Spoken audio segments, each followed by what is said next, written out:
Hello guys, ഇന്ന് നമ്മൾ ഉണ്ടാക്കാൻ പോകുന്നത് ചിക്കൻ കറിയാണ്. അതിന് വേണ്ടിയിട്ട് ഒരു ചീഞ്ചട്ടിയിൽ അതിൽ കുറച്ച് എണ്ണ ഒഴിച്ചിട്ട് തിളപ്പിക്കാൻ വെച്ച്, അതിന് ശേഷം അതിലോട്ട് കുറച്ച് ഉള്ളിയും പച്ചമുളകും കറിവേപ്പിലയും ചേർക്കുക. ഉള്ളി ബ്രൗൺ കളർ ആവുന്ന വരെ നമുക്ക് അതൊന്ന് വഴറ്റിയെടുക്കണം.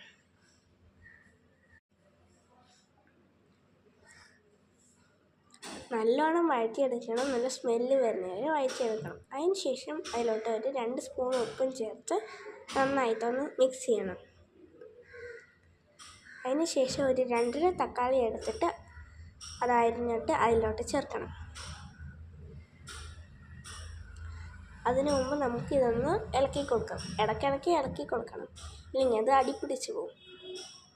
നന്നായി ഇളക്കി കൊടുക്കും. അതിന് ശേഷം ഒരു കയ്യിലായിട്ട് നമുക്ക് ഇഞ്ചി വെളുത്തുള്ളി പേസ്റ്റ് ഇട്ട് കൊടുക്കാം.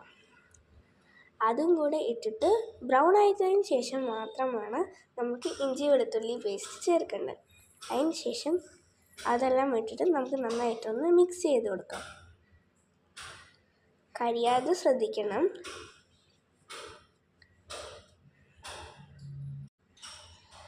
അങ്ങനെ നന്നായിട്ട് മിക്സ് ആവും.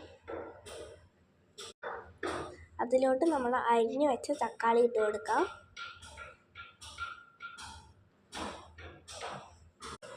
തക്കാളി ഇട്ട് നന്നായി മിക്സ് ചെയ്തിട്ട് കുറച്ച് വെള്ളം ഒഴിച്ചിട്ട് അതിൽ 1/2 സ്പൂൺ മഞ്ഞൾപ്പൊടി, 2 സ്പൂൺ മുളക് പൊടി ഇട്ട് കൊടുക്കാം.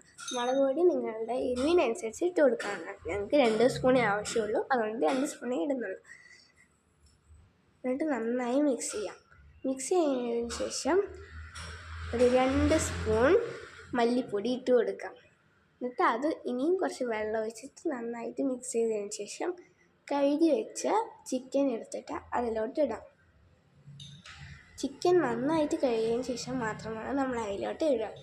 എന്നിട്ട് അത് നന്നായിട്ടൊന്ന് മസാലയൊക്കെ പിടിക്കുന്നത് വരെ നന്നായിട്ടൊന്ന് മിക്സ് ചെയ്യാം.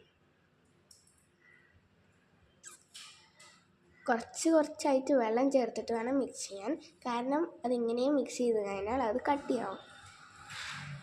എന്നിട്ട് കുറച്ച് വെള്ളം ഒഴിച്ചിട്ട് നന്നായിട്ടൊന്ന് തിളയ്ക്കാൻ വിട്ട് കൊടുക്കുക. എന്നിട്ട് അതിലോട്ട് കുറച്ച് കുരുമുളക് പൊടിയും കുറച്ച് ചിക്കൻ മസാലയും കുറച്ച് ഗരം മസാലയും ഇട്ടിട്ട് ഒന്ന് അടച്ച് വെച്ചിട്ട് കുറച്ച് നേരം കുക്ക് ചെയ്യാൻ വയ്ക്കുക. അങ്ങനെ നന്നായി കുക്കായിട്ടുണ്ട്. നമ്മുടെ ചിക്കൻ കറി ഇവിടെ റെഡിയായി. എല്ലാവർക്കും ബൈ.